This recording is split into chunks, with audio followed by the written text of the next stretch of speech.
Welcome back to the Schmappe stream. Today we are diving deep into 374 water SCWO. The trading volume is absolutely exploding this morning.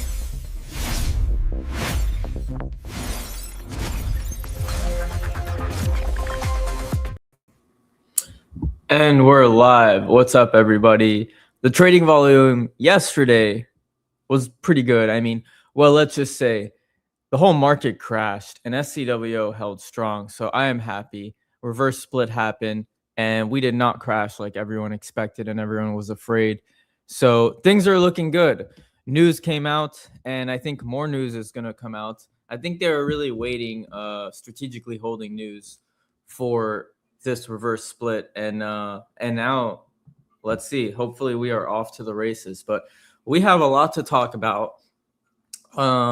And I will address the elephant in the room of the live Q&A that was supposed to happen yesterday. I will address that shortly.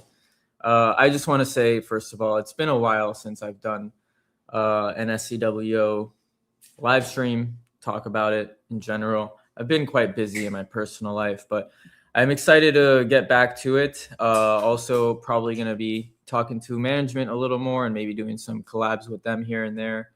And yeah, thank you all for joining the stream.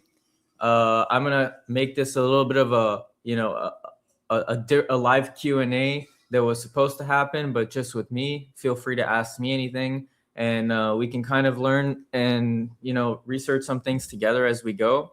I do want to address first the topic of that live Q&A. Why did it not happen yesterday? Well, we scheduled for Friday, and we didn't schedule a specific time. It pretty much was delayed because it's not with one person. We're kind of doing it with I was going to do it with two people, the people you saw on the tour, Jim and Brad, and just to coordinate with them to a specific time was a little hard. And until we kind of did get a time, it didn't work out for Jim really because of Shabbat, and Friday's an early day, and actually for me as well.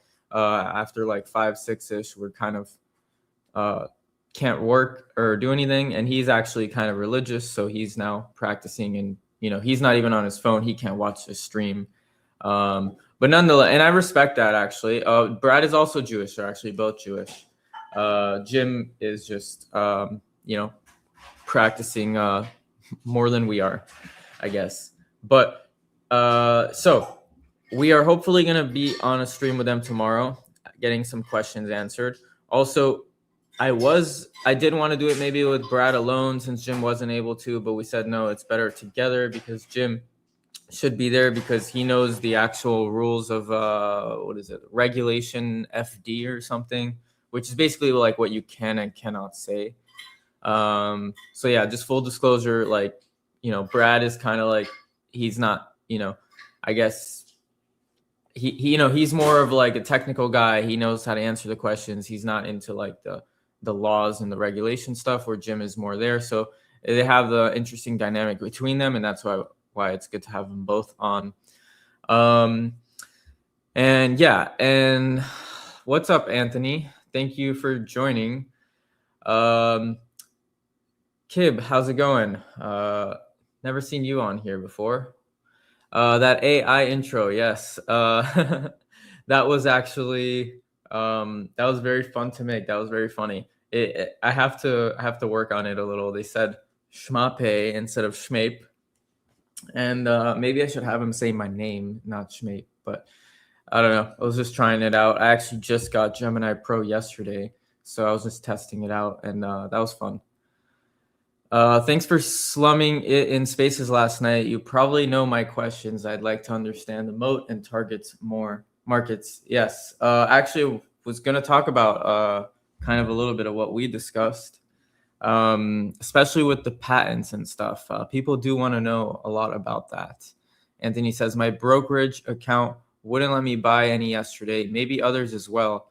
Would have been up more than 2% if that wasn't the case, I'd imagine. That's true. That is crazy that some brokerages didn't let you buy, yet the stock was going up and the entire market crashed. Like, this was like against all odds. SCWO did real well. So I'm very excited to see how it goes into the new year.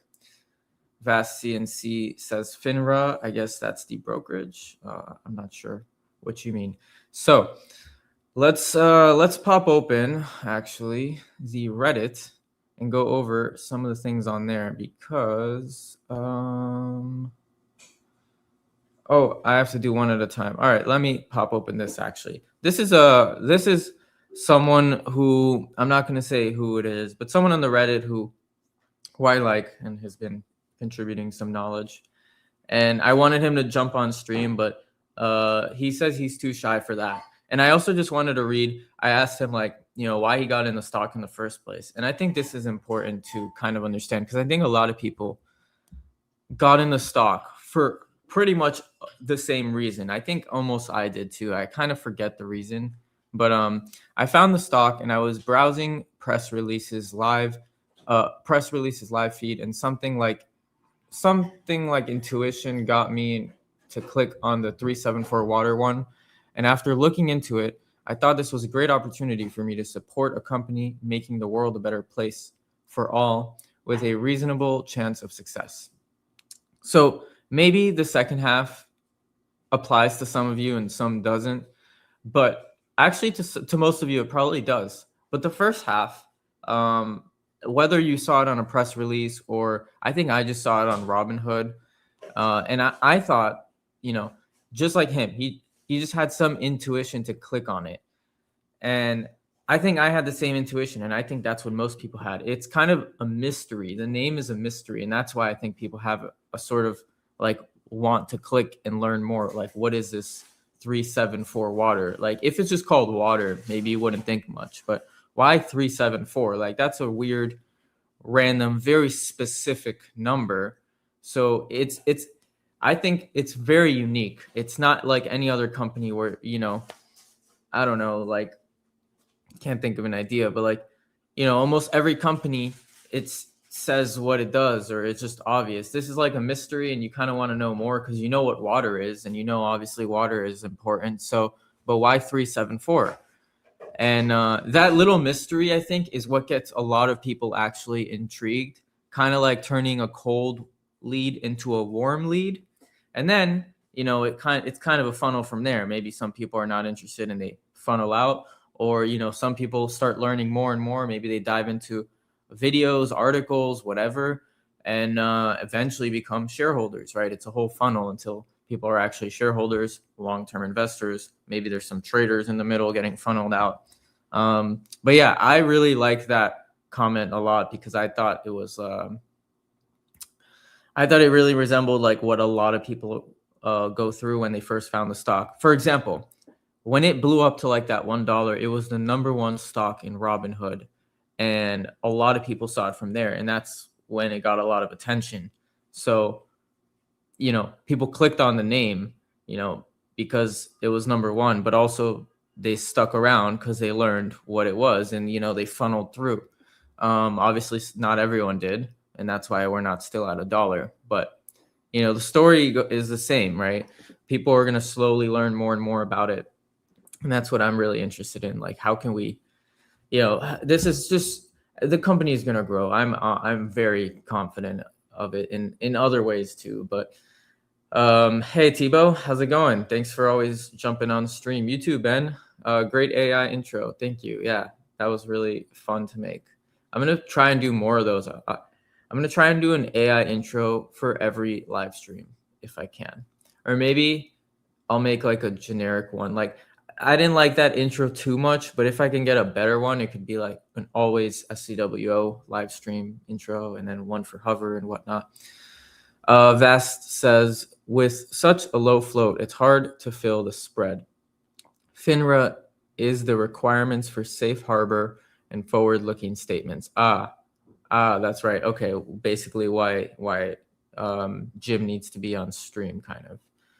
With such low float, it's hard to fill the spread. So I'll be honest, I don't understand too much about the float. I understand that there isn't shorts, and basic supply and demand. You need purchasers and sellers, and I guess low float is meaning there's not enough volume sellers. I actually really need to know what you're talking about, but hard to fill the spread. I mean, simple supply and demand. Once more people learn about the stock, once more people it gets more attention and people start buying it, it's going to go up. Or the people who are in it just buy more as they get higher conviction, it's going to go up. But yeah, we do need to get some more questions answered from them, which we'll try and get tomorrow. And maybe some more news. We should maybe talk about the news from yesterday. That was actually some great news. Any new partnership is great news. That's basically capturing part of that multi-billion-dollar TAM that they have in the pipeline, right? Supposedly 1.8 billion, but the TAM is actually much, much greater. So Hover AI intro would be great. I will definitely do it. If you have any ideas of what I should do, let me know. But I'll make something. I have to think of it. Like this one, I fed it like I wanted to look like a Wall Street stock market kind of place, and it did a pretty good job. It was funny though. But yeah, let's see what we'll do about that one. I just got recommended this in my feed, but have no idea what is going on and who you are. Oh well. Thanks for jumping on, user Pepe. I guess, I have a bunch of stuff on my channel. You can check me out, learn who I am. I am, a micro cap. Oh. I am a micro cap investor. I invest in penny stocks really, but I also have some big caps. I don't really talk about them because there's just so many people who are going to talk about it and know more than me. So, not because of competition. I like to talk about the small ones people aren't talking about and the penny stocks really. Like I also like to talk about Aduro. I really own a lot of Aduro still, but it's no longer a penny stock. It's around like 11, 12 bucks. And there's a lot of other YouTubers talking about it. So, you can watch them, but I mostly talk about SCWO 374 water and Hover New Horizon aircraft. But I will actually start exploring some more. Vast actually got me interested in a very interesting new ticker yesterday, but I'm not going to talk about it yet. Float means available shares for sale. So yeah, basically that means no one wants to sell, you're saying, if it's a low float, meaning demand is high, supply is low. That is a freaking good thing, and that will get us past $5 mark. That is the current goal now for getting that institutional investors. That's like the big goal that everyone's kind of like waiting for right now, right? I will pop open the Reddit here shortly, but user Pepe, out of the total outstanding shares, not all shares are available for sale. That's right. Of course, yeah. Not everyone wants to sell, and also it's like not all of it's available for retail. So I mean, either way, generally speaking, I don't know exactly the numbers, but if it's a low float, that's a good thing. It sounds like from what you guys are explaining, because supply and demand. So we want supply to be low, demand to be high. And that's hopefully what we're getting here. So, all right, I'm just repeating myself. Vast says, exactly, liquidity is so thin. So sometimes you can't get orders filled because nobody steps in to sell on the sell side. So the spreads are massive. Awesome. Hopefully that continues in the new year. AI intro. Hover, shooting down Archer and Joby midair. Maybe if I can show a short clip of this, of its diversity. Flying in ice, fog, medevac, military. Okay, transportation, military. I love that, Ben. That's a great idea. That is a great idea. I will try and do that. User Pepe says, I should probably stick to SCWO though. I'm going to get to talking about it in a second and pop open the User Pepe. Do you know SCWO? How'd you get into this stream just randomly? Should I explain a little bit about the company maybe? I mean, I kind of jumped in with no explanation, assuming people know what the company does because I talked about it before. And I don't like repeating myself in videos too much.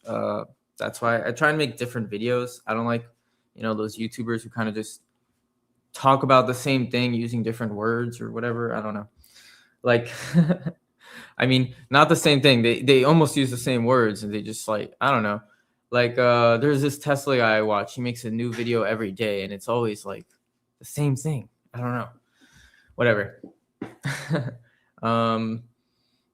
So yeah, no, it doesn't mean that nobody wants to sell. It means to sell it means available for sale. Some shares are locked in by contract or held by employees who aren't allowed to sell. That's right. Yeah. Or institutional investors or, in private investors. Yep. Low float, high implied equals high implied volatility. Oh, I forgot. If anyone wants to, since this is a solo live stream today, if anyone wants to jump on, I will pop open right now the Discord. So you guys can jump on and chat with me on the Discord if you want. And we can kind of, if you guys have any questions you want to ask like live and have a little chat, that could be helpful. Like more efficient if any of you want to. All right. Yeah, I have no idea what company you're investing in, but I watch finance channels, so I know why this was recommended now. All right, I guess we'll get into it a little. Can you pick up on the reverse split and give more input? Sure. You know what? Let's talk real quick about what the company is, what they do, just so anyone who's new can get a little understanding, and we'll kind of go from there. I think that's a good segue. All right. So let's pop open their website. Probably the best place to start, right? Actually, they have a really good little like investor pitch deck. Probably also a good place to start, but whatever. I will say, ugly website. I wish they'd improve it. Maybe I could give them some advice and help them on that, but because I do websites also, by the way. But so, all right, this little chart right here. They created a process called SCWO.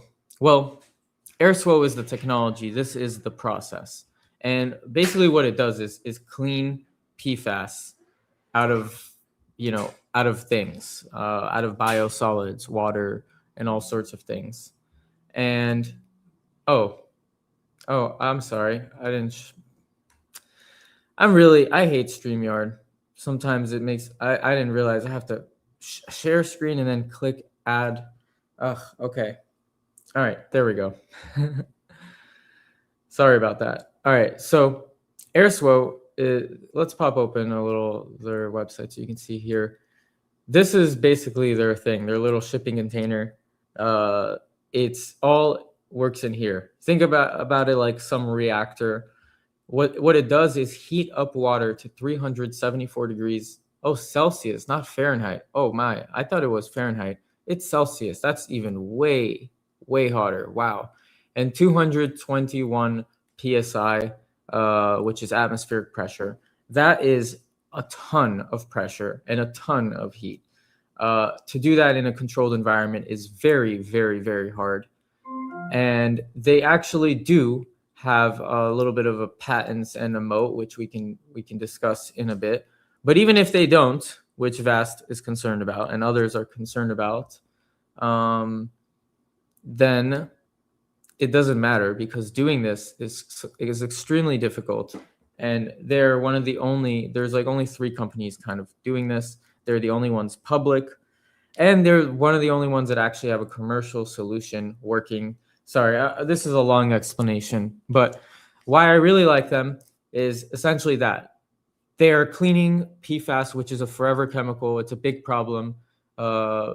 People, municipalities, states are getting concerned about all this, and we need to do something about it. Right now, what everyone's doing is just kind of putting it off to the side. It's landing in our landfills, in our water, in everything, in the sewage, and it's just it's killing us. It's cancerous. It causes like 20 plus different diseases and stuff in it, or other ways you can die from it. I don't know. There's a bunch of stuff, and it's a big problem. I'm going all over the place, but essentially, I mean, you can learn more about it. I am not good at doing this 30-second elevator pitch. Tomorrow, hopefully, I'm gonna have them on stream, and they will explain this better. But yeah. So what they do is a very hard process to clean out the waste, which is PFAS and other things as well, actually. And that is like their moat, essentially. They have this very unique process called SCWO, supercritical water oxidation.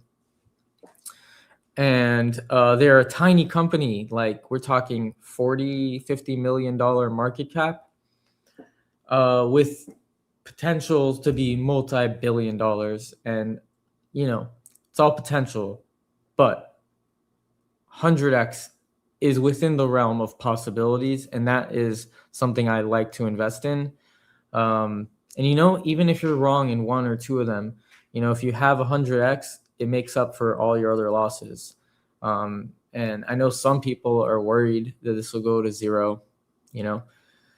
Any penny stock can, but I really like what they're doing, and I think they have a really bright future ahead of them. Let me get to some of the comments here, though. Where were we? Yeah, I have no idea what. Okay. Can you pick up on the reverse split? Yes. I spoke a little about that earlier. Basically, the reverse split happened. And it didn't tank. Yesterday was a great day. The stock went up on the reverse split, and the entire market crashed, like literally the opposite of what you'd expect to happen. So, what is there to say about the reverse split? It's a good thing now. Now we are compliant. If it didn't happen, we would have literally been possibly delisted and lost all our money. The company would have had a really hard time to recover.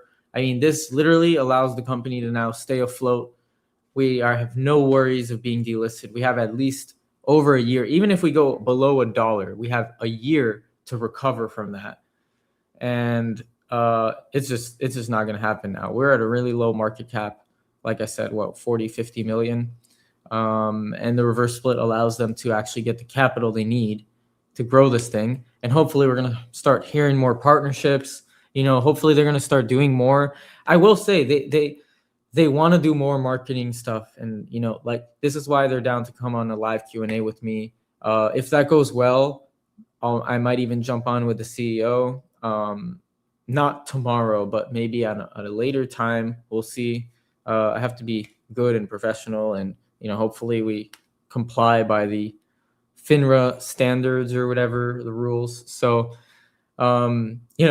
it's looking good for now. The reverse split really is a positive thing, and I'm happy it happened. So that's what I'll say about that, on my opinion on it. And we'll see kind of what they say about it tomorrow. That's definitely going to have to be a topic of discussion.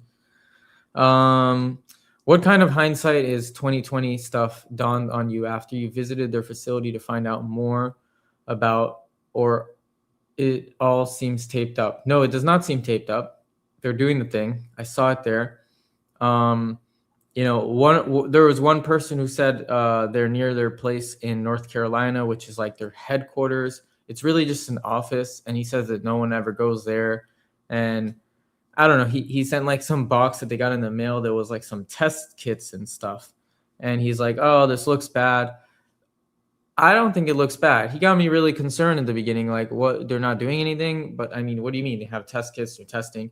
I saw the place. It's actually working. The thing is up and running. I went in their control room, which I wasn't allowed to film, but that was really cool. I got to see, like, they're testing things all the time. They had like 6 different like tube pipes of like inputs for testing different contaminants, materials, like all sorts of, things to add to their biosolids and stuff to see how efficient is this thing, and it's like working. It's always, I guess not killing 99.99%, or it has like 7 nines. It's like 99.999999. It's like 7 nines or something, they said. So, for all intents and purposes, it's like 100%, right? Or at least just multiple orders of magnitude greater than what we have right now. Have you guys looked up? Let me show you contaminants in my city. Okay, look up what's in my water, and I will share screen here in a minute. And when I pop this open here, okay, look at this. Look how many contaminants you have in your freaking water. It is crazy. You guys should really search this up. Okay, this is what really got me concerned in the beginning when I learned this stuff. And then from there, it just, turned into learning more and more all about this. All right. So put in your zip code here. This is mine, North Miami. And you can see all this, arsenic, 150 times the health guideline. I mean, that's crazy. That's not good. That can't be good. Chloroform. And it tells you here, potential effect, cancer, all these different things. There's so many things. It's crazy. But what is PFAS? PFAS is actually a name for the group category of contaminants, which is essentially these 4 contaminants right here. I don't know how to say the name. I'm not going to say it, but the PFHXS, 4,000 times the guideline. That is insane. 4,000 times what the recommended amount is here. PFOA 93 times, PFOS 109 times, and the 4th one doesn't appear to be on here, I guess. Others detected. I mean, it's just crazy how many. Oh, here. There's actually there's more than 4 here. PFBS, PFHXA, PF, all this PF stuff, basically. All the PF is PFAS. And it is definitely 11 parts per trillion, 15 parts per trillion, 5, 13, 10 parts per trillion. These are very high amounts. Oh, the guideline is actually really low on these. Okay, so these are not as bad, I guess. But here, 8 parts per trillion. I mean, parts per trillion is a really small amount. It's crazy to even think about it. I honestly can't even conceive of a trillion. But just seeing what the guidelines should be, PFAS is actually extremely dangerous. We actually get very little of it. We kind of get a lot of it, but, we need to get way less. Let's just leave it at that. And all right, let's get to some of the comments here. What questions we might have, and I'll pop open all right. Let's get to the Reddit also. The Reddit was talking about the patents, which I want to get to also. Let's see. Ben says controversial, but would stock have not needed RS if Nagar hadn't sold so many shares? Was it bad timing on his part? No, actually, the stock got like 75, 78% of the vote, and him having 20%. I think he had like 30%. Ooh, if he did have 30%, if he didn't sell, maybe he would have had control to actually say no and have it below 50. But why would he want that? I mean, that whole thing was a little controversial, but look where we are today. We're still alive, and this is an interesting story to say the least. And I like how Elon says it. Like, if we are in a simulation, which is extremely likely, I don't know if I believe it, but if it's extremely likely, you always want the simulation to continue. You don't want to kill the simulation. That makes it boring and uninteresting.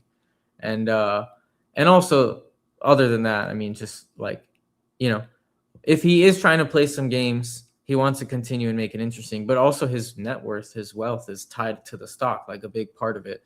Although he did sell a lot of it, so he's got some money now. But he sold because he's also doing some other things. He's got a other company like the 7E or something. I don't know. They do like some consulting stuff. I'm not too sure. Not so interested in that. But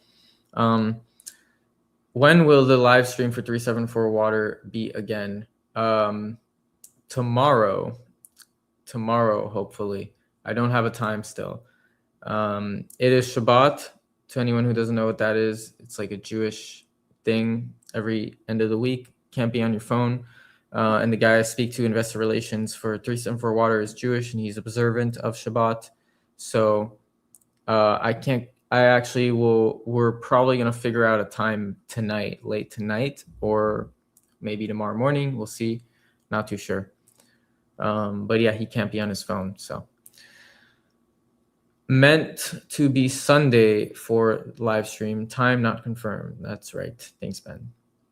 I think the single problem with the company is the management team and marketing. Otherwise, the tech they developed is great. Yes, but they're working on it and they're getting better. It's a transition. Like they went from, maybe call it a shitty management team, and a lot's changed and a lot of people are new. Jim and Brad that I've spoken to are new. They haven't been in the company from the beginning. A lot of people from the beginning are kind of like on the sidelines now, or not really part of it actively, right? Like Nagar owns the majority of the company and he's not doing anything really. He's got his other company and he's not even on the board. So yeah, and the tech is great. And it's actually still being worked on and iterated and improved upon. It can get better and better.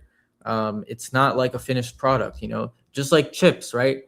Every year there's new, better chips, like with Moore's Law, right? We're just always making them better and better. I don't know what kind of law you can apply to SCWO, but the SCWO law, but they're always improving, being able to take, the variety of things on Earth that can be put inside are just, I can't even imagine how many things, right? So they're always testing new things and how to, tackle. I guess what I'm hoping is that this SCWO technology can tackle everything, right? It's like an all-purpose solution for all these different contaminants. And the big focus is just PFAS right now. But the goal is to do even just more than that. And they are doing more than that, actually. I think they were initially, the cool thing I like about this, I think they were initially doing something else. No, never mind. That was a Duro. Not going to talk about that. All right. So what are they actually processing? I'm reading online and see they made some deals with Cedar Rapids water facility, but don't understand the business model. Are they trucking tankers on big rigs? No, actually. So the current business model is these water facilities actually take trucks with all the waste and take them to landfills. That costs a lot to do. Instead of doing that, they have an on-site facility that obliterates the waste, the PFAS, and the waste itself, and it turns it into water. Instead of putting that waste into a landfill, imagine that waste turns into water, and then they could just put it back in the water treatment facility. So they're just kind of recycling water, which, fine, that's not the big value proposition. The big value proposition actually to these water facilities is to obliterate that waste, because it's a big cost to actually take it to the landfills. Also, the landfills are running out of space, and they have to pay like fines and taxes on these things. And, there's all sorts of government regulations that are going to eventually hurt them all, because, well, they don't have to pay fines and stuff to put the waste away. They have to pay fines when they put the waste and it has things like PFAS that is ruining things in the city, because it goes from the landfills to the water waste, to the water streams, the sewers and everything. And, it goes back to the city somehow. So Yeah, that's kind of the what's going on there. Full of water to the SCWO factory and processing that. Or are the truck tankers on big rigs full of water to the SCWO factory and processing that? Or are they installing the proprietary tech at the water treatment facility? Yeah, they're installing it at the water treatment facility. So that's the big benefit too. You don't have to actually drive the waste to another facility. They just are at the facility. So you're saving on all the truckers and the trucks and the insurance and just a load of things really. The logistics and just everything. It's installed at the water treatment facility. That's right. Thanks, Ben.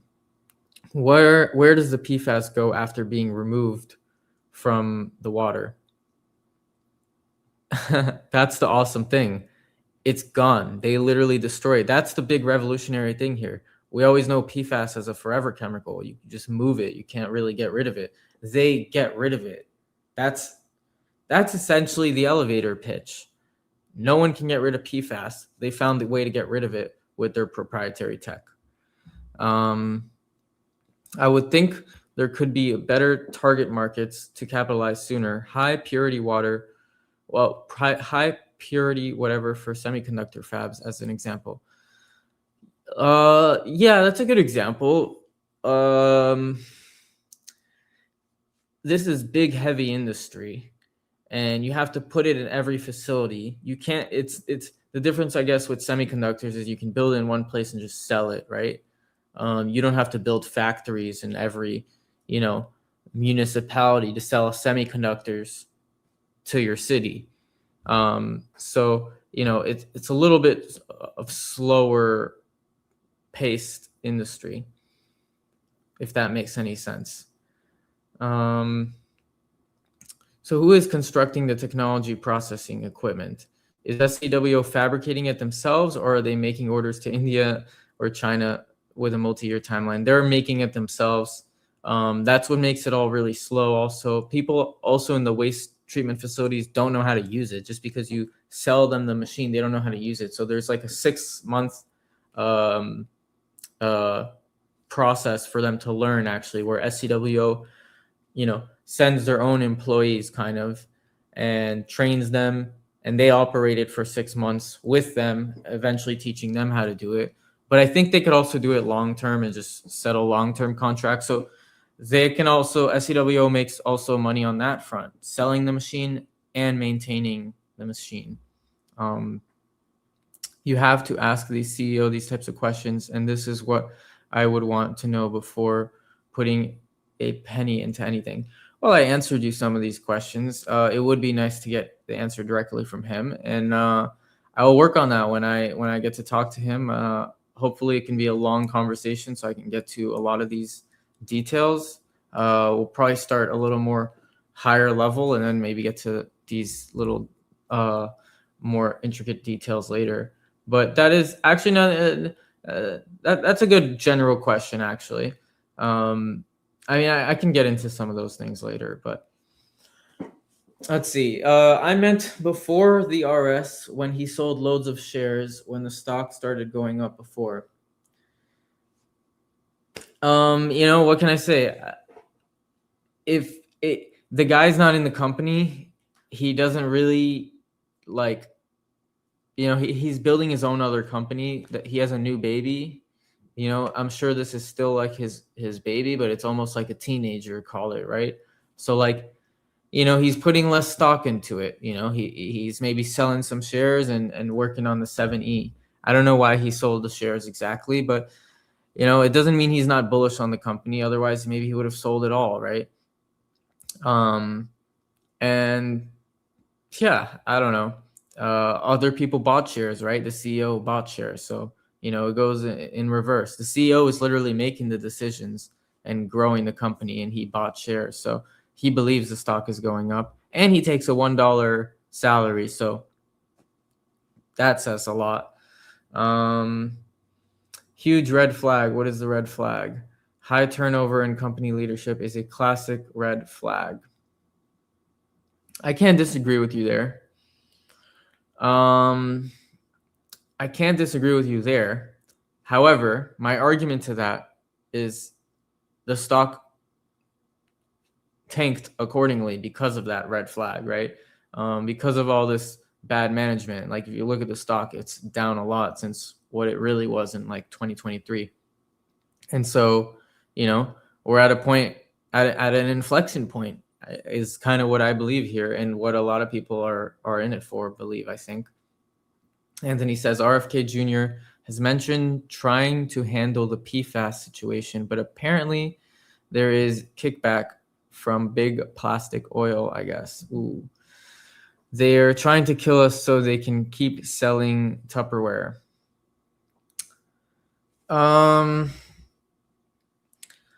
Well, the problem is we're not going to replace plastic. Plastic is too good. There isn't something to replace it. And 374 water isn't a plastic replacer. They're, going to, the source of where it's going, right? And so is a Duro, right? They know we're going to use plastic. We're not going to get rid of it. But what are we going to do about it? Like, instead of just going and letting it go to the waste and then it lands everywhere, go to that source and kill it. So Duro is getting rid of the big plastics. 374 is getting rid of the plastic on the microscopic scale, the PFAS, right? And they're different approaches, but I respect both of them because it makes sense. And I don't know what big plastic is going to do about it. And oil, they're actually partnering with them. Like Duro partnered with Shell Oil and Total Energies gas station company in Europe. So I don't know about that. And even though they didn't partner with 374 Water has some interesting partnerships. Actually, let's pull that open real quick since we're on this topic real quick. Where is it? Somewhere on their website. It's got to be, I think. Or it was in their investor pitch deck. Damn, where is that? Okay. That's fine. I mean, you can imagine they're not some sleazeballs. They know what they're doing. They literally are working with Orlando's water treatment facility, Orange County. I mean, these are huge populations. They just got the one at Cedar, and and they got a lot of other different partnerships going on. So take that as you will. Management might change, but the process, the machines are working. It's just a matter of scaling the business now, getting the next partnerships, getting the capital to expand these, because this is it's not like software. This is expensive stuff to be doing and implementing, and it's a lot of upfront cost as well. And you would think, oh, well, the water treatment facility should be paying that. I don't know how it actually works in terms of the economics of that business model, but I do know that it is the last thing they think about, from understanding in their tour. Like, they're worried of actually like cleaning the water and all the stuff. And I don't know, they're worried of other stuff. They're not worried of the waste. Like everyone thinks of the waste at the end, right? Like any store ever, like you don't think of your trash, you throw it away, you don't really think of where it goes. And I mean, it's just the last thing people think about. So people aren't really innovating much in the space, funding much capital in the space, because it's something, it's like it's in the back of our minds, and it isn't sexy also to talk about shit, quite literally. So what was I going to pull up? I forgot what I was going to pull up. Let's get to the questions. What do you think about RS will help with the volume? Yes, I hope so. We spoke a little about it. I think it is a good thing that RS happened, and it's letting the company stay afloat. Basically, PFAS is called forever chemicals because the molecular bonds do not degrade naturally. SCWO is a process that breaks these chemical bonds, breaking the PFAS down into safe elements. Beautifully said. Yes. Plastic is not natural. We made it, right? It is a man-made thing. 100 years ago, it basically didn't exist.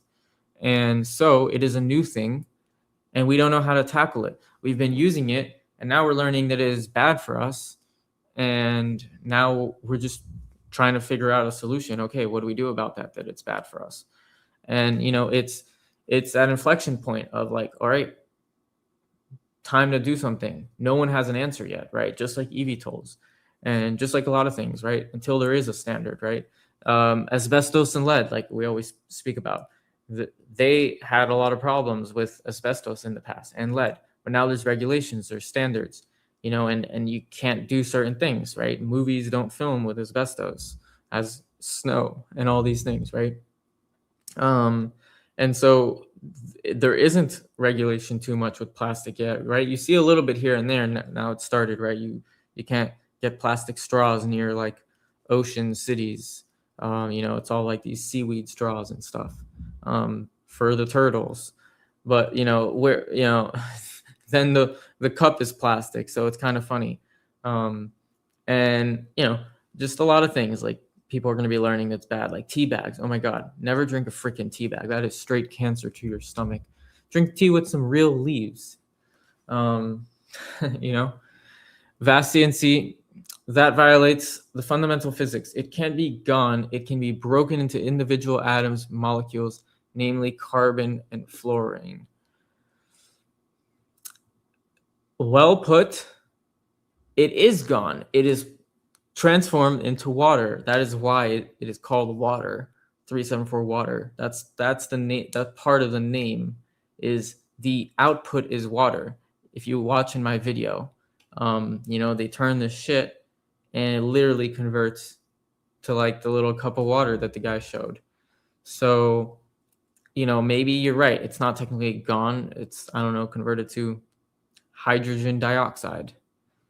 I had to look online. It said in 2021, 374 Water entered into an agreement with Merrill Bros, holding a company to fabricate and manufacture its SCWO systems.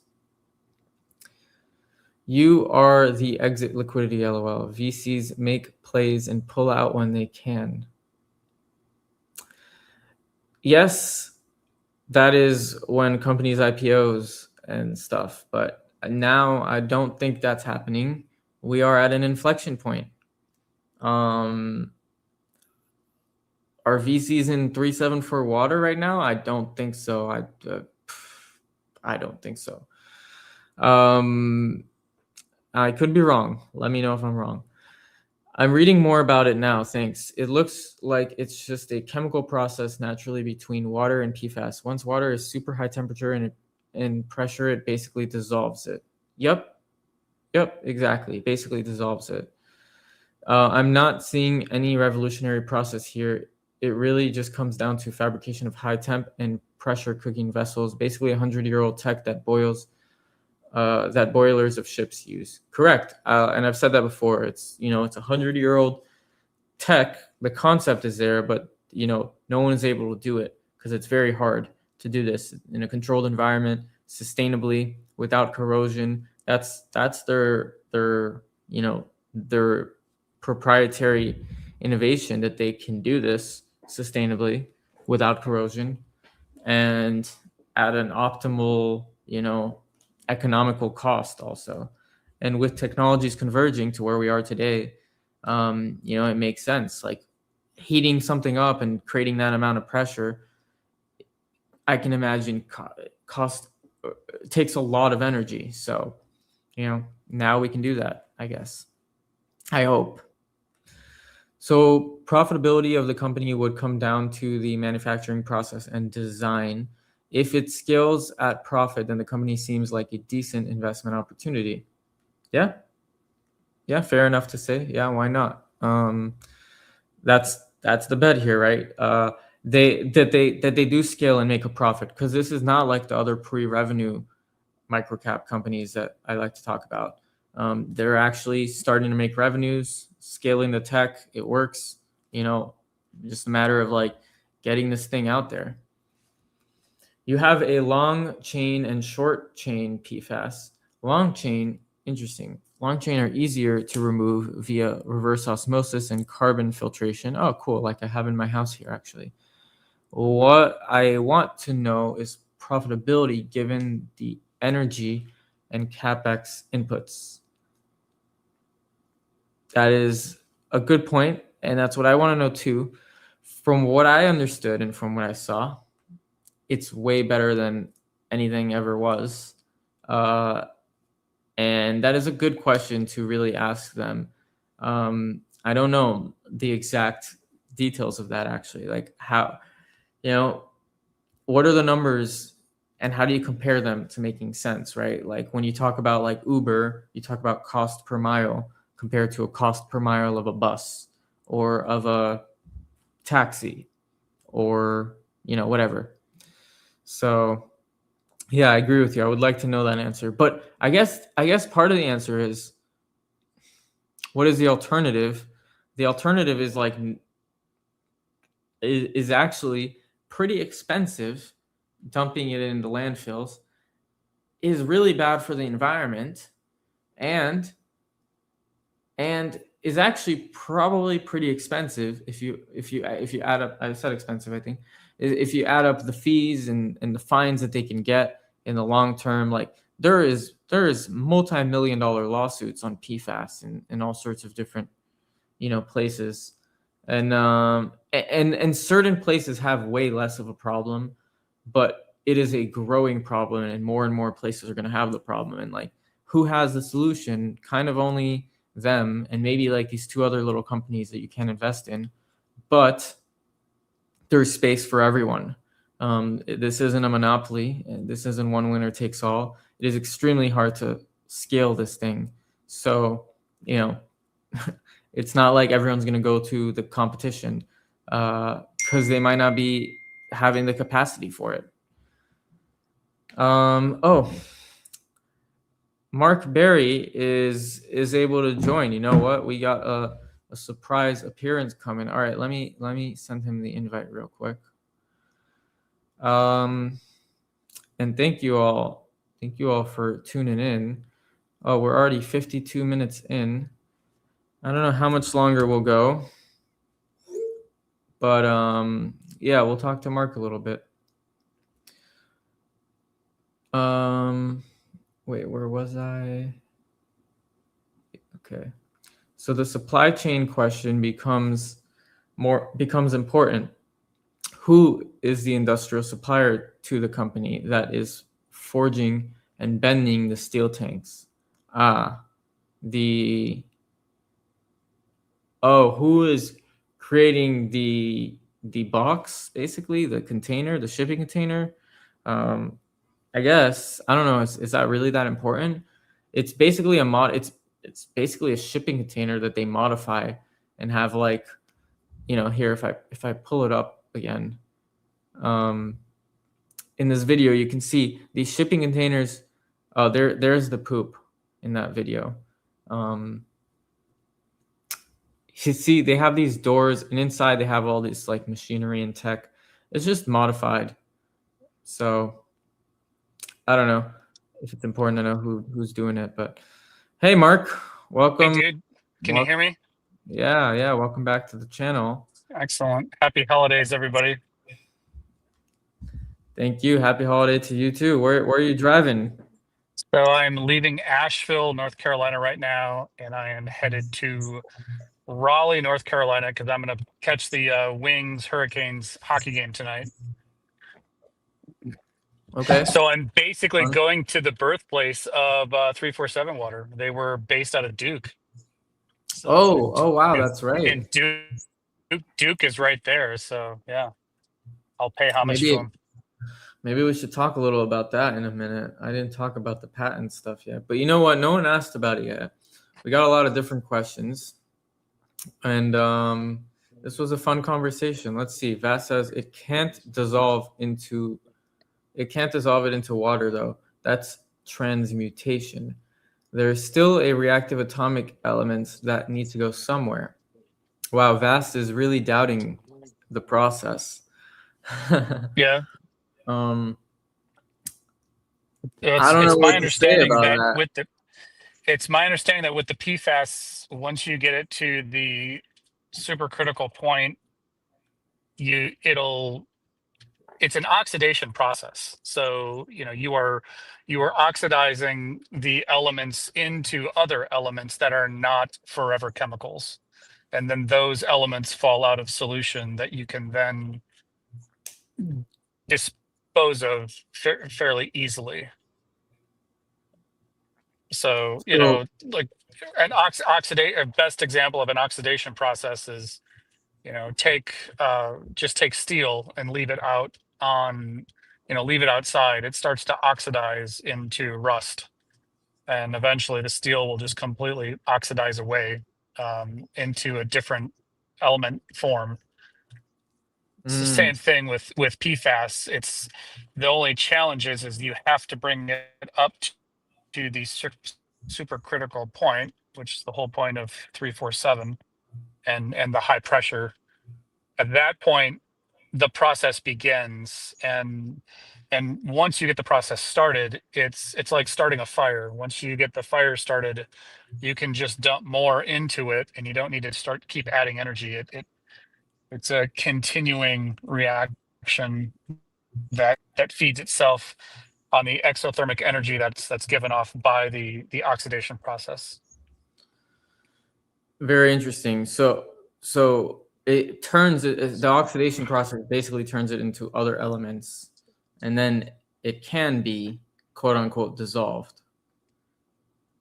Well, not necessarily dissolved. It probably more falls out of solution. Those different compounds then fall out of solution. Now, you don't necessarily want it dissolved in the water. You want it to fall out, and then you want to be able to collect it, because obviously you don't want those other compounds just floating around in the groundwater. Okay. Did not know that, but yeah. Vass says stainless steel pressure vessels are a commodity item. My dad worked at facilities that purified gases for welding and rockets. We had stainless steel pressure vessels cut in half for horse water. I have no idea what that means. Horse water. Well, yeah, anything that's stainless steel, probably just, it's just like a trough for horses to drink out of. But stainless steel is fantastic because it doesn't rust. It doesn't, it'll just sit out in the open. Best example of stainless steel is look at a Tesla truck. Its skin is stainless steel. It needs no coatings. It doesn't need to be painted. Stainless steel is pretty much what's used in chemical industries and also in kitchenware, because you can clean it. You can put any sort of cleaner on it and it won't eat it, and it's strong, and also it won't rust. Makes it really easy to clean out. Okay, good to know. I don't know But that. it's expensive. So Vast CNC is probably, they're using the benefit of, hey, we've got these things, let's cut them up and use them for horse troughs. But if you wanted to actually, do that on a mass scale, they would be expensive horse troughs. But if you can get them for free, then you've got a great use case for them. Well put. So, well, I'm not sure actually what 374 Waters is doing on that front, but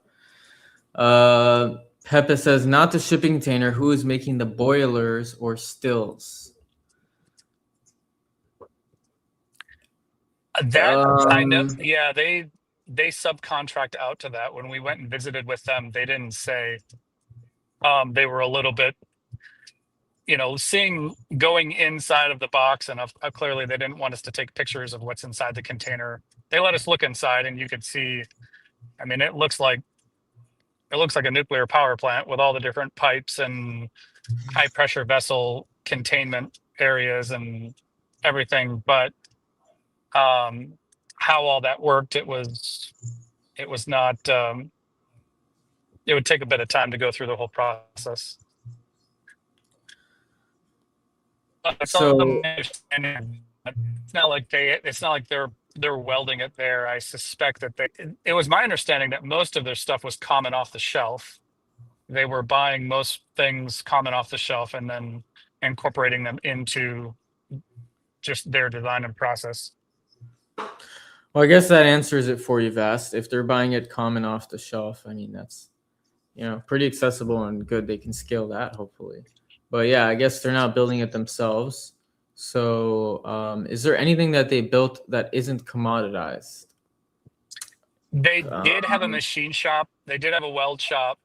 So I'm sure there are certain things that they have to make, at least right now, at they're kind of in that low rate initial production.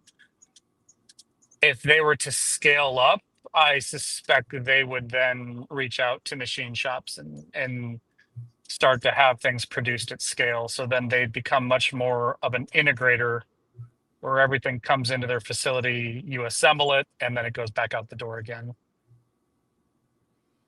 Okay. By the way, Pepe is asking, who is this guy? Is he part of the company? Me? No. You. I am not. No. I am more of an aerospace guy than a poop oxidation guy. Do you want to share a little about you, maybe? Sure, yeah. Matan and I met probably 6 months ago through the eVTOL space, and have since become friends. And I, contribute to his channels. I am an aerospace engineer. I currently consult in the southeastern United States for a company that I won't disclose, but they make a really cool product. And I've been in my degree is in mechanical engineering, but I've worked in aerospace my entire career, which has been now almost 25 years. And I do things kind of on the side as well. I've owned a consulting company where I do a bit of my own R&D. We've not disclosed it yet, but we're kind of working on something on the side that will come out here eventually. He's also a shareholder in SCWO. And he got to tour the facility in Orlando with me. And right. He got to see all the ins and outs like I did. So he knows a lot about the company. Yeah. I bought SCWO on the up. So I am now certainly an investor, a long-term investor. But I have faith that they're gonna turn it around too. Yeah, same here. Thibaut says, concerning the price action, the stock seems super volatile. Why do you think we shot up from 20 cents to $1 a couple of weeks ago? It's a CEO announcement, right? Yeah, that's what I was gonna say. It happened literally right as the new CEO got announced. And honestly, I don't know what to say. Like, do people know who the CEO is? That, he's like a famous guy that it just shot up. I don't know. I guess, whoever is at the top is very important, and maybe it just I guess it just signaled new management, right? Which is what happened. When the CEO's there, boom, everything changes and new decisions are made. And I guess it just signaled like, okay, the management was shitty. People didn't have conviction. The moment there's new management, they're like, all right, this was so bad. Anything is a step up from here. So it just signaled like conviction, and boom, the stock went crazy. And then it just went crazy on retail. Like, it was number one on Robinhood. It got a lot of eyeballs. And, now we're here. Everyone's paying attention. I think too, you see a lot of, especially with penny stocks, you see a lot of, it's really easy for the price to shoot up so quickly if the volume is fairly low traditionally, and a lot of people don't know about it.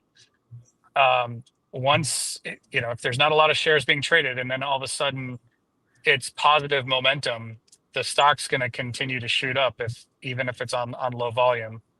So, because it did what? It went all the way up to $1, like 20 cents to $1 in a day or something. It was crazy. Yeah. Really crazy. But also their reverse stock split now I mean, I saw that in my account that I've gone from, you know, a tenth of what I used to own. That positions them a lot better, hopefully um, for some institutional investors. I've seen reverse stock splits like this before. I've mentioned it previously, where Bombardier a Canadian aerospace company had to do a reverse stock split. And at that time, like, it was something like 20 cents or 25 cents. And then they kicked it up to $20. It about 20%. You cut off a bit. It went from 20 cents to $20. That's crazy. That's 1 to 100. Oh, we lost you, Mark.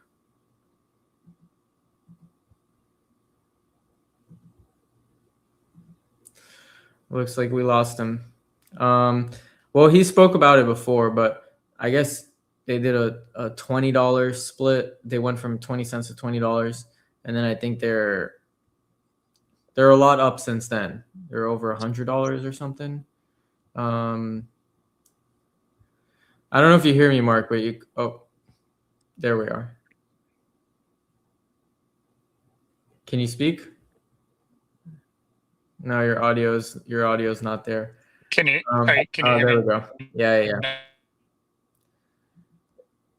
Well, your audio is really bad. I'm gonna get to some of the comments here. Vass says carbon and fluoride PFAS. Okay. Specifically, you need to break that bond, but then get carbonic acids and hydrogen flourish. Vast, we should jump on a call. I didn't know you know so much about this. Oh wow, and he just sent me something on X right now as I look at my phone. Invite him I didn't know you let's know let's so much. get him to chat. Yeah. Oh, I don't know if Vast shows his face. He's more of a chatting It's all right. here. But Vast, if you're on the Discord, He didn't have to turn on his camera. yeah, you can also jump on here if you want. Fast. Let me share with him the link, I guess. Or maybe we should. It's getting a bit late. I don't want to make this too long. And it's not getting late, but how long is your drive? You're chilling? You got a while? I've got about 3 hours. Oh wow. So okay. yeah, if we want to do another call, we can. Vast, let me know if you want to jump on. I'll send you the link. Nebik says the water has sediment in it to start. Then they filter that out, I believe. Yes.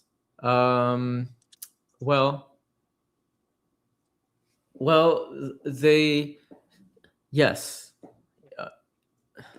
Essentially. You're right. There was a video they put out on YouTube where they showed a few plastic cups with water from each stage of the process, if I'm remembering right.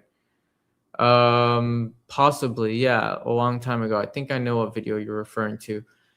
In my tour with them, they showed like those little plastic bottles of the water with the sediment at the bottom. Yeah. That was actually the output after all the shit. But whatever, you kind of get the point. Hydrogen fluoride and carbon. Didn't he say this before? And carbonic acid. Where do those go? We definitely got the tanks for free. LOL. I'm just saying there are supply chains that exist for these things. Okay, and then Pepe said, so that means they rely on vessels built in China. LOL. Bro, it's not that hard to get vessels. There's so many. I don't know if I would say they rely on it from China. If there's a problem getting vessels from China, there's a problem for every company. Every shipping company is gonna have a problem. So I wouldn't put much emphasis on that. They don't need that many vessels. Like, I don't know how many, but in every municipality, maybe a couple vessels, whatever. But yeah. Well, actually, these scale to a lot of vessels when you talk about the They have like the SCWO 6, like the what is it, like the 20 and the 80 or the 100? I forgot. They had a 50. A I 50, think their yeah. 50 was the biggest. And isn't that essentially 50 of these It's containers? no, it's the number is the amount of biosolid they can process in a day in metric tons, or not, yeah, in tons. So, the 50 is 50 tons a day of biosolids. So I believe their 50 it was what they were considering um a municipal size. It's 6 th- and then 30 and then 200 actually. Okay. All right. Well, if that's the case, then Wow. and I believe that is tons per day. So Yeah. Yeah, it's tons, metric it's a tons, lot of shit. 100 metric tons per day, 36. Yeah, it's 100 plus. Looks like it gets to 200.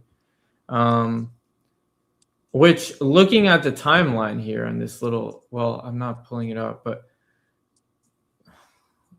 that's fine. It looks, basically they're kind of on board in their timeline. I don't think they're kind of delayed in much stuff. I think the biggest only struggle was the reverse split remaining afloat. And now the only struggle I think is going to be like getting capital, maybe some institutional investors on board, because we're not at that $5 mark, and getting capital to like scale this thing.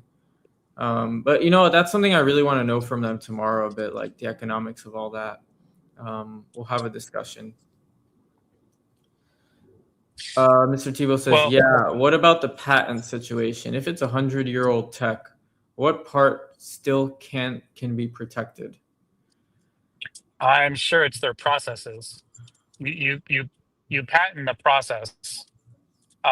When we went into their control room and they said, okay, cameras off, and they let us look inside, just like what their computers were running and whatnot, that's probably much, much more patentable, because getting the process going and keeping it running efficiently, it's my understanding that that's probably far more patentable than just it's like, how do you patent fire, right? You can't patent combustion, but you can patent how you manage combustion.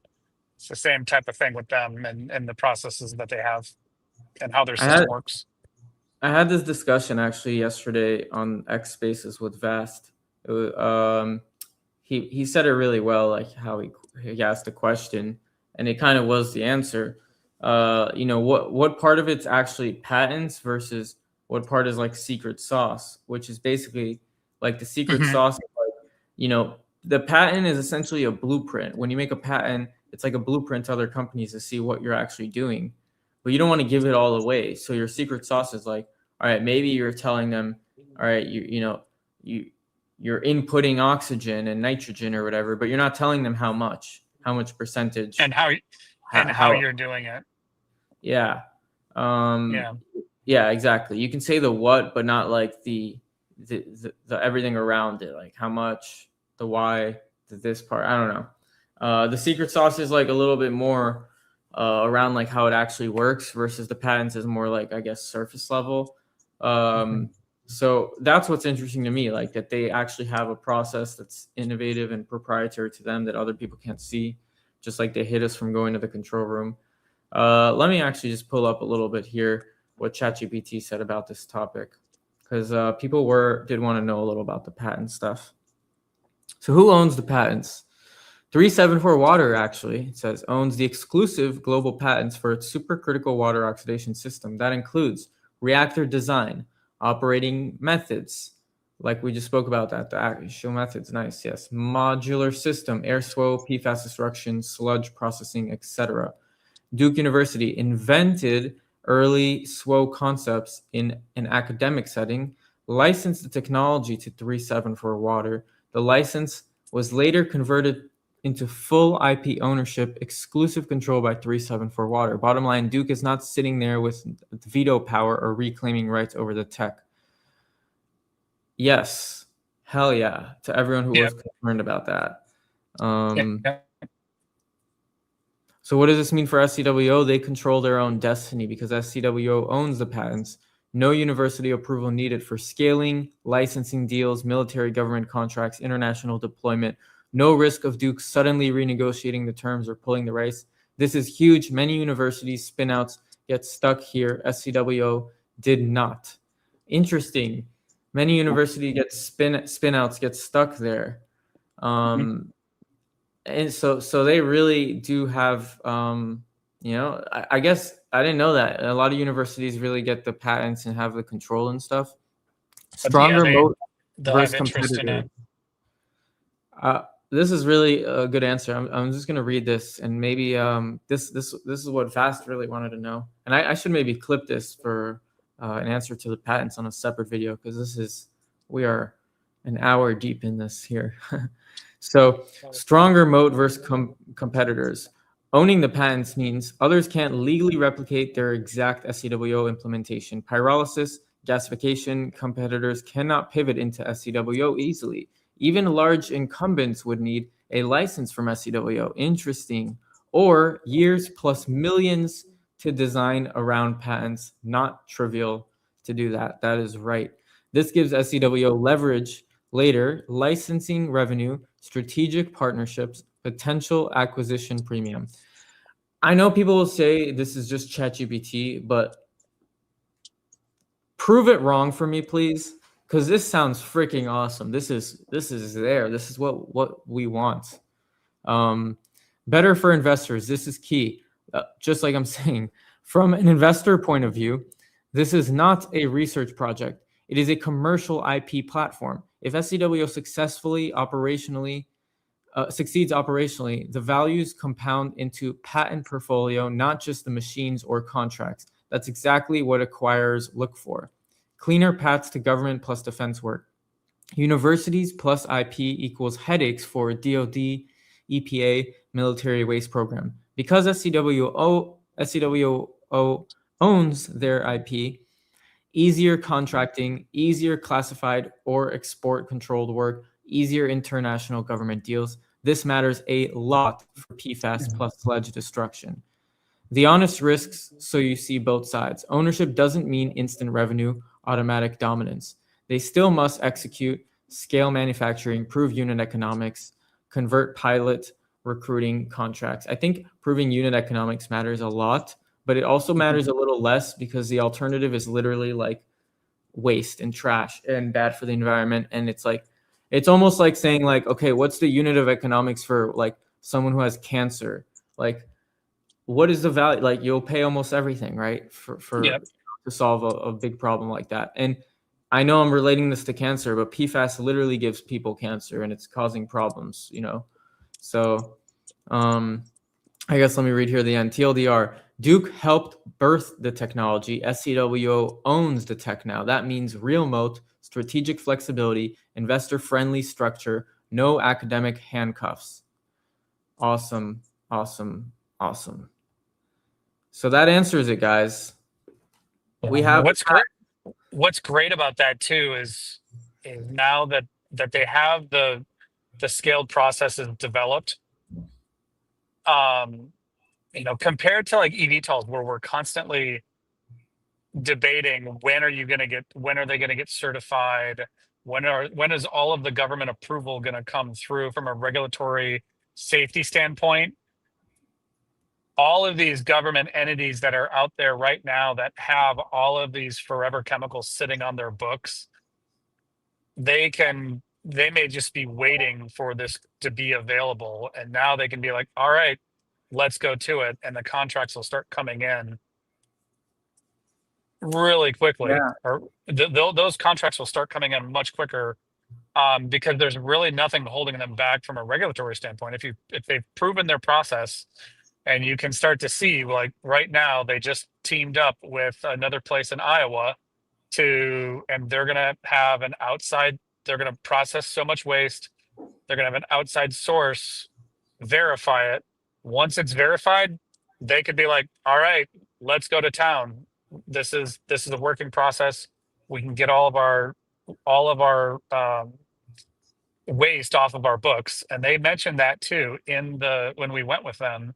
that they have states and municipalities that pretty much saying to them, we just need to get this stuff off of our books. We're carrying it, and we just don't want it in our state anymore. Yeah, that's right.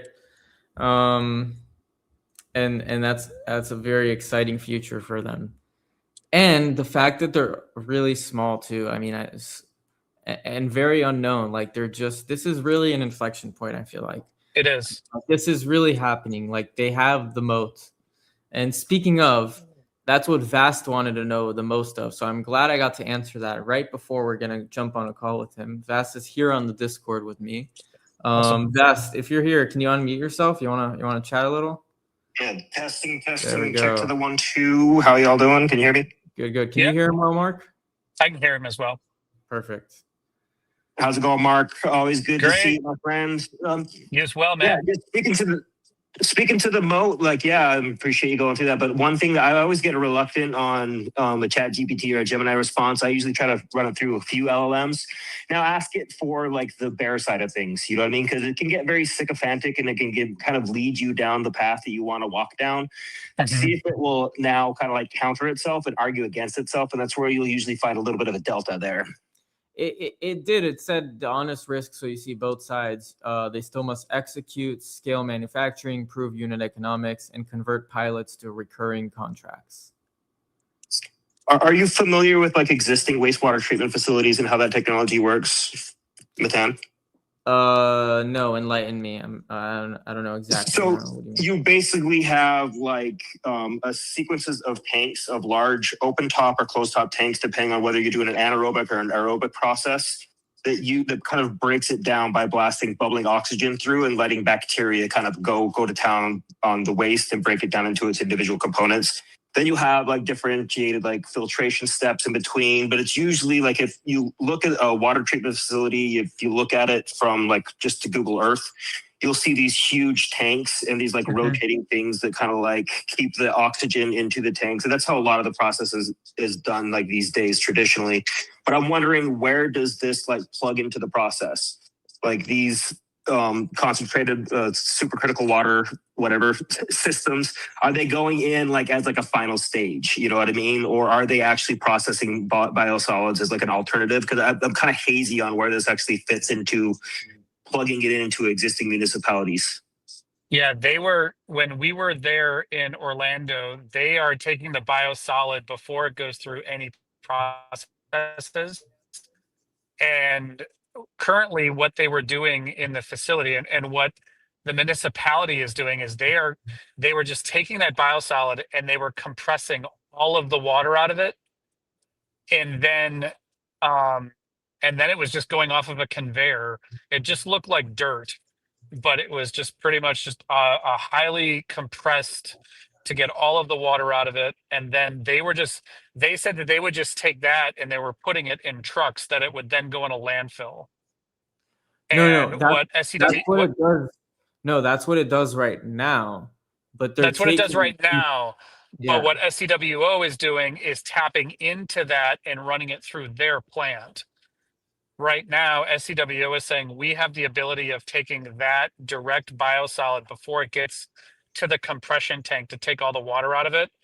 They bring it into a different tank because, you know, they were like, if a tampon gets in this, it'll screw up our system. So they have to go through one more like filtration process to get any like, you know, any trash or something that made its way through.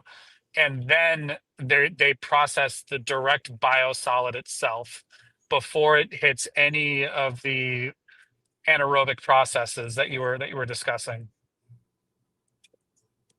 Yeah, the aerobic and anaerobic processes produce those biosolids. Right. If you've ever done That's anything right. with composting, it's very similar strategy. Oh, okay. But like you'll have an anaerobic process that kind of creates like it's very similar to compost, but it's very hydrophobic. Because I've worked in like gardening and farming and stuff like that. Like it doesn't wet well, it doesn't absorb. Like there's a lot of like you can get biosolids compost from like any of these like kind of landfills or water kind of like operations that are kind of shitty. to actually use, and they're full of chemicals, full of like all kinds of shit that just gets through the process that this is seeming to address, you know? Okay. So you suspect what they were pulling through had already gone through that process, and it was the pretty much like the poop of the bacteria? Yeah, you have anaerobic bacteria and aerobic bacteria. They do kind of similar kind of composting things where you'll break down organic solids into kind of more compostable or bioavailable kind of consider. It's just very similar to compost. If you've ever done composting, you know, you break it down into that kind of like raw soil essentially, but they're doing that on an industrial scale. Okay. So typically then what you would see is they are taking then the output of that, they are compressing all the water out of it, and then and then they're just putting that into the landfill. Yeah, and from there, like the solids, like the waste, because you're talking about a slurry there, and then they'll kind of compress the slurry to like remove the liquid from it essentially, and then go feed that into another process. But the slurry itself and all the solids that remain from the slurry, that's what goes into like further kind of like landfill composting operations. Like sometimes they'll cut it with traditional like yard waste, industrial, like the tree trimmings. You know, if you ever go to a landfill, like they have everything's kind of segmented into what type of trash it is. And you're just composting bins, like they all go into that, and they'll get a lot of like large waste treatment facilities will take the bio-solid output from a water treatment facility, combine it with their composting program, and kind of use it to create like compost as a kind of like a product that they'll sell or reuse. All right, but that makes sense because then the forever chemicals don't get through that process. They basically carry through. So then by running it through PFAS 347 PFAS, like also like pharmaceuticals that go through the water supply that like get through your urine or through your waste essentially. Like all of these like chemicals go all the way through to the biosolid compost levels. That's why I don't like to use those offshoots for my own gardening or for whatever I was doing farming and stuff like that. It's the cheapest compost you can get, but you're really kind of like, you're not, you can be considered organic with it, but like if you're tastefully organic, you probably wouldn't use it. Yeah. Okay. We need to get like a flow chart of the process. That would be awesome. So then we can just anytime.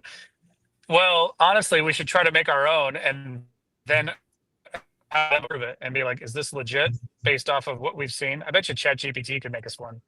But you know, something that's legit to say this is the, you know, from what's coming into the wastewater treatment facility to what is exiting out, and how does 347 tap into that, and what is the, you know, what are you removing out of the output, pretty much the forever chemicals and the pharmaceuticals and everything. How does that get removed out of that output and segregated to where it can then not be put into a landfill, or, you know, just what happens to it? Yeah, that's why I kind of wonder like what makes the most sense for like their stage in the process, because I wouldn't think that like processing the biosolids would really make sense if you're targeting like PFAS or other like chemical precursors. I would think it would be more of like a polishing layer, like at the end, like after the traditional systems have done their like kind of separation and division, then when you have a more purified like water source that might still have these chemical constituents wrapped up into it, like the PFAS, the microplastics, like anything that kind of came through the chain, then it would make sense for me for them to be applying their system and not having to deal with the biosolid steps or any of the other that are already solved problems in waste management. Yeah, it was my understanding though that the segregating out your forever chemicals, the PFAS, out of the biosolids is the challenge though. So they just do it all, and because they were processing the biosolid too. Like they so that makes sense, because like all the problems right now with biosolids, like they're addressing that. Yeah, they're oxidizing it all out. Like it's pretty much all. I guess burning something is an oxidation, but when I said to them, "Oh, you're burning it," they're like, "It's not burning it. It's you're oxidizing it. You're changing the, but burning is oxidizing, I guess, in its own sense." Yeah, burning can be considered like an oxidization process itself, but it's rapid oxidization. Yeah, yeah, of course. So, but yeah, their plant takes the biosolid and processes it as well. I'm wondering, like, if I was like to stand at one of these machines, like, okay, I'm seeing like a slurry going in and water coming out the other end. What happens to the solids? What happens to the carboxyls, the carbonic acids, or like because just PFAS, when you break it down, it's carbon and fluoride chains. So you split that carbon fluoride bond, which is the challenging thing to do with existing processes, because fluoride is very highly reactive, and so is carbon. Like carbon is the backbone of like biochemistry, essentially. So you break that carbon fluoride bond, and then you'll get hydrogen fluoride in one side, and you'll get like carbonic acids in the other side as they react to the hydrogen and the oxygen that is inherent within water. Like, and then those you might be able to react into other stages, but like there's much more than just carbon and fluoride. Like if it's in biosolids, there's like, you look at the periodic table, like I don't see, like, I know there's not like a transmutation step. That's ridiculous. But like, what do they do with all the other waste products that filters out? If I'm looking at the offshoots or the output of this type of a machine, are we looking like at water coming out? What's the other pipe, or where does everything else go on the periodic table that isn't hydrogen, dihydrogen oxide, essentially water, Yeah. To put it in layman's terms, like, yeah, if you're burning a log, right, you still have smoke and ash at the end. It's just not the log. And it's in a much smaller form, but you still have particulates coming out that need to be, like, where do those go? Are you filtering them out of the water, out of the solution, and then or are you reacting them with something else? Yeah, that's where I'm curious, From what we saw from him, remember the output was water, and there was a little bit of sediments. And I mean, even if it's very little, it's just way little. It's easier to control, Yeah, So that was sediment is part of the process, and it goes to a different filtration step. Yes, a very it was small my amount of it. understanding. Yeah. He said that they pretty much they run it through other filtration steps, and then the water just gets dumped back into, like, it just goes back into like a stream or something. It goes into the same wherever they're dumping the water of the rest of the wastewater treatment plant after it's been processed. The water's been processed and filtrated and everything. They're just putting it, like, all right, back into nature.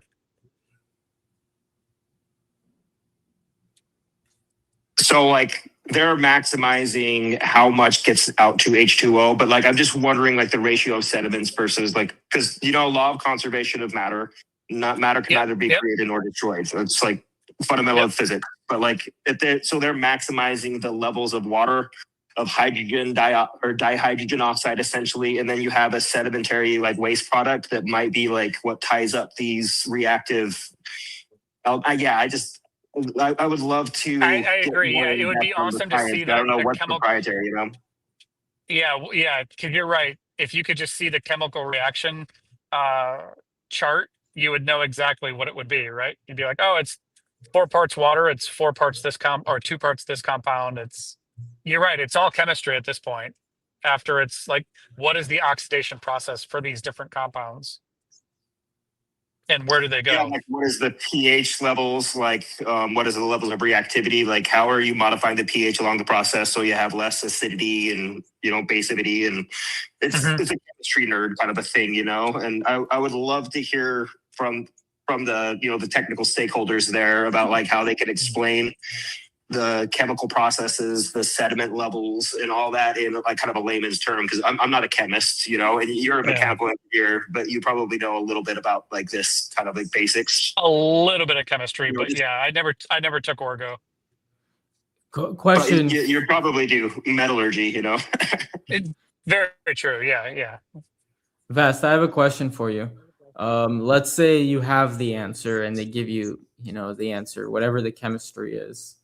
How does that exactly, how is that going to help you in your decision, let's say, to know if this is a good versus a bad investment? Like, what are you looking for in the answer? What I would be looking for is like, okay, what is your levels of like purified water? What are your unit economics of purified water compared to traditional processes? What is your industrial footprint, your CapEx exposure, and your energy inputs? Because like if you can calculate your gross margin based on their current supply chain, that gross margin will expand as they scale.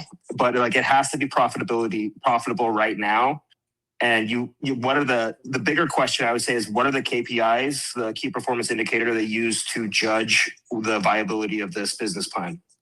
Well, what I do know, and correct me if I'm wrong, Mark, I think I remember learning that once they scale to a certain size, like the SCWO 30 or the 100 unit one, those are definitely profitable. But the smaller versions, like right now, the 6 or the 1 that they had, those are more of proof of concept and maybe break even, if you will.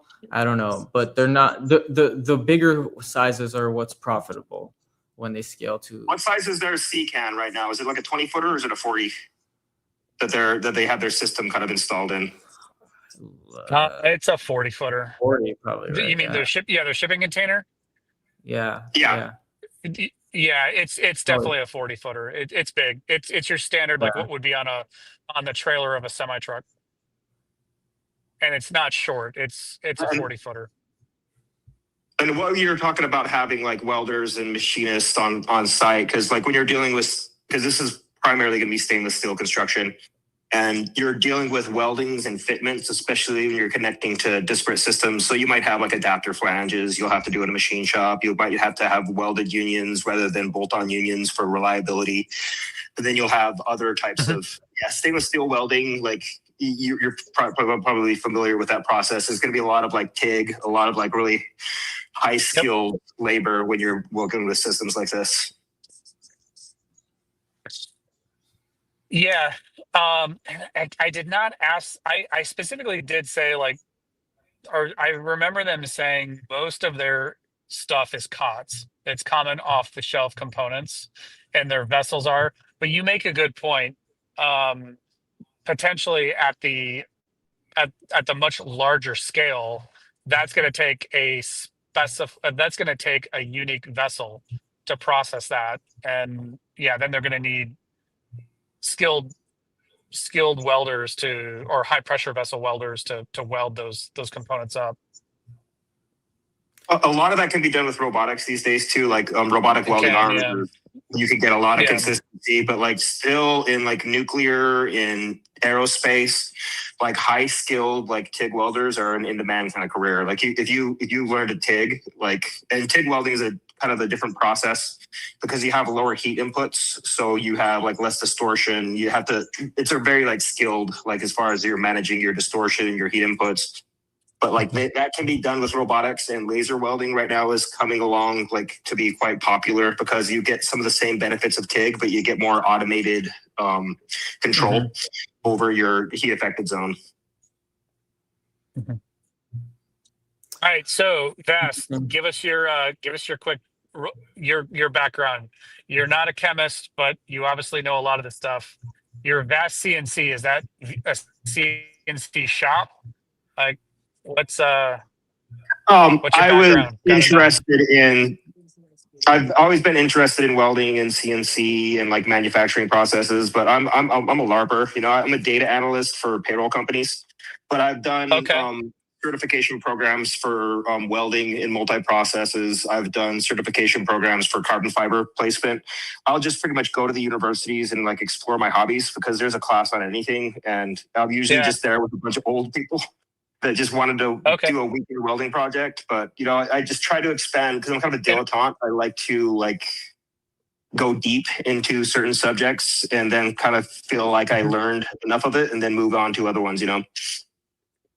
Okay. Are you based out of the West Coast or are you East Coast? Utah. I'm up in the mountains. So There's like, Okay. you know, All right. Albany. Cool.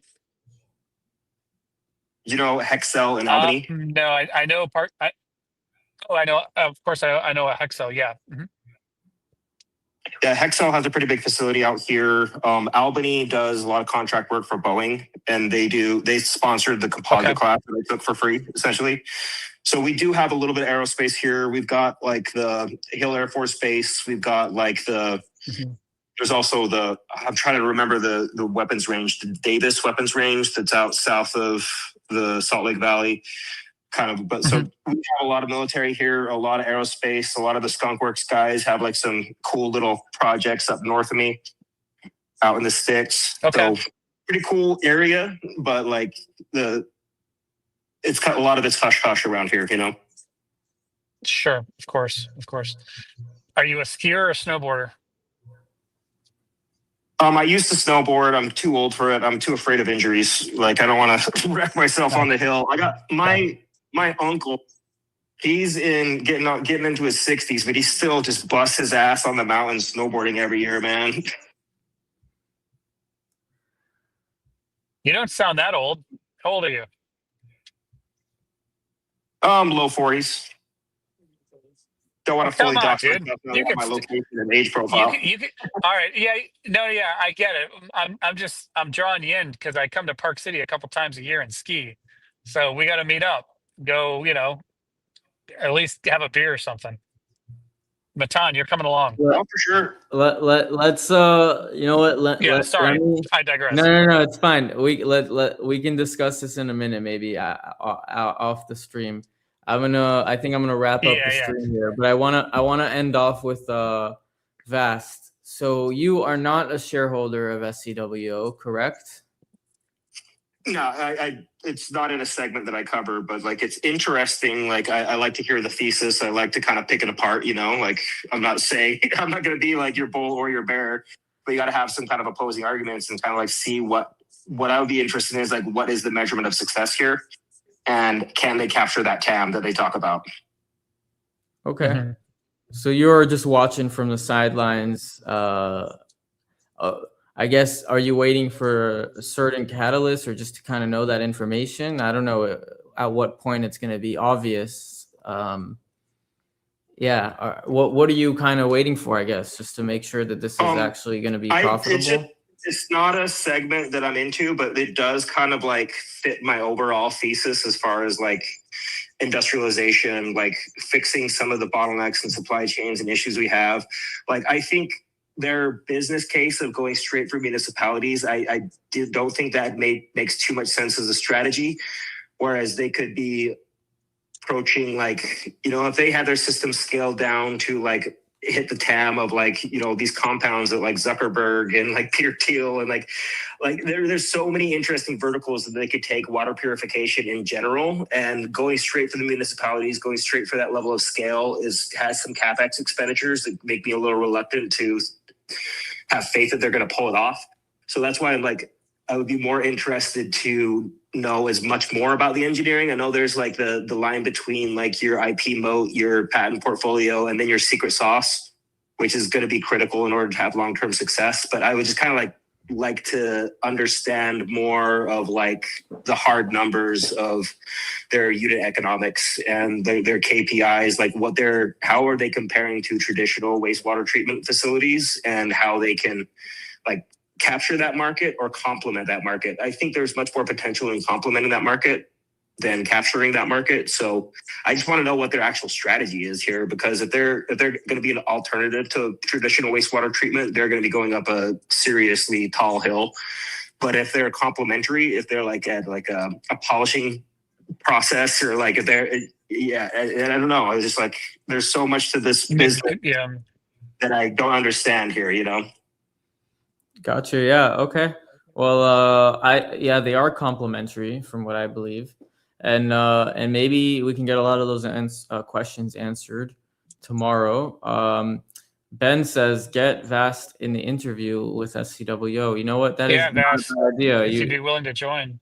If you'd be willing to join, I'm more than happy to have you on. But maybe for the second one, because I did tell them it's just going to be me I don't want to make any last minute changes on them. Yeah. I want it to happen You don't tomorrow. want to have any kind of a curveball or anything. Yeah. Like CEOs are skittish, you know, they can startle easily. You have to like take slow steps as you approach them, and their vision is triggered by movement. So you want to make sure that you're just kind of like being very easy in the conversation. Yeah. I'm more than happy to have you on, maybe at some point in the future with them. But yeah, the first one I think I should definitely do on my own. I guess a bit like the Brandon Robinson one, right? Actually, Brandon Robinson had no idea that Anthony and Death Smiles were going to be on that live stream. It was a complete surprise to him, but you know, he was cool with it. Yeah, I like Brandon. He's a mensch. Like I like you, hover guys. Yeah, yeah, it's fun. We need to also maybe have Vast on a little hover live stream. Vast is also sitting on the sidelines of hover, Mark, and he's just watching. He's not invested, so maybe we need to talk a little hover with Vast. But well, he's on our private chats. I like my space, my friends. Yeah, but yeah. I did make money on eVTOLs. I have been in those investments, but they're still flat for my exit point. So I just don't see a lot of short-term catalysts there yet beyond like the BBLOS and the EIPP programs. Like I'm waiting for them to kind of flesh out before I might consider another entry. Fair enough. Vast, I like that Vast has his own strategy and like principles on what he gets in and out of. You know, he has a very methodological approach to it, not like most retail investors. You know, honestly, I like everyone here. Like people here are really, you guys are awesome. I like you. You know, I really see a lot of degen investors here and there, but like my audience, people who listen to me, you guys are really awesome, sharp people, and I just want to thank you all for joining the stream. Look at this guy. Cynical. I actually never seen him till today, but he is also an aerospace engineer. Obviously not a degen retail investor. He says, "Can you tell Mark to share his contact? I can probably help him in his career as well. Connections are always useful." For sure. Yeah, reach out to me at on X at GlassAir278. Yeah, right there. It's at the bottom of the thing. Yeah. My X is at the bottom. Yep. And my ex is Bass CNC, so feel free to put me on that list. I always like talking to aerospace engineers whenever I get an opportunity. I'm not looking for a job, but I am a certified composite placement technician, so maybe. We need to talk then. All right, I'm gonna cut the stream and we can have a chat. Yeah. Z Stacker though, what's up? I haven't seen you. You just jumped on. Awesome stream, guys.